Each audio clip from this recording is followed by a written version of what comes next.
Nihoyat do'stlar, klublarning futboli qaytdi va bizni yilning eng dahshatli uchrashuvlari oldinda kutib turibdi. Ishontirib ayta olamanki, siz bu o'yinlarning birortasini ham o'tkazib yubora olmaysiz. Demak, 4-aprel 16:45 da Manchester City o'z uyida Angliya Kubogi doirasida Liverpool bilan bahs olib boradi. Xuddi shu kuni 00:00 da biz La Liga doirasida chempionlik uchun kurash olib borayotgan Barselona Atletico Madrid bilan mehmonda o'yin olib boradi. 6-aprel 23:45 da Italiya A seriyasida De Bruyne boshchiligidagi Napoli o'z uyida Modric yetakchiligidagi Milanni mehmon qiladi. 7-dan 8-aprel kuniga o'tar kechasi soat 00:00 da bizda Chempionlar Ligasi chorak finali doirasida Real Madrid o'z uyida azaliy raqibi Bavariyani mehmon qilishini ko'rib olamiz. Xuddi shu kuni o'sha vaqtning o'zida Sporting Arsenal o'yini ham bo'lib o'tadi, lekin afsuski ushbu o'yin parallel bo'lib qolganligi tufayli telekanallarda olib berilmaydi. 8-dan 9-aprelga o'tar kechasi 00:00 da ham dahshatli ikki o'yin bizni kutmoqda. Ulardan biri amaldagi chempion PSG Liverpoolga qarshi o'ynaydi.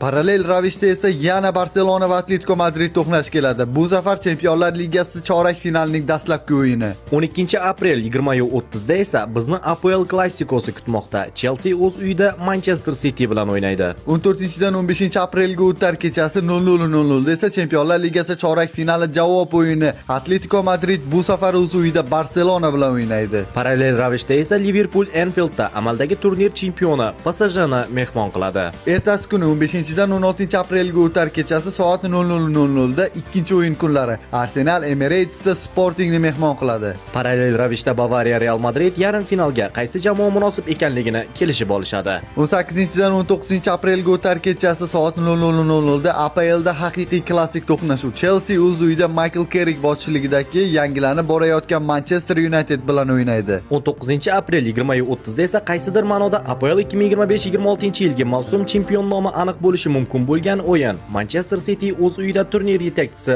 Arsenal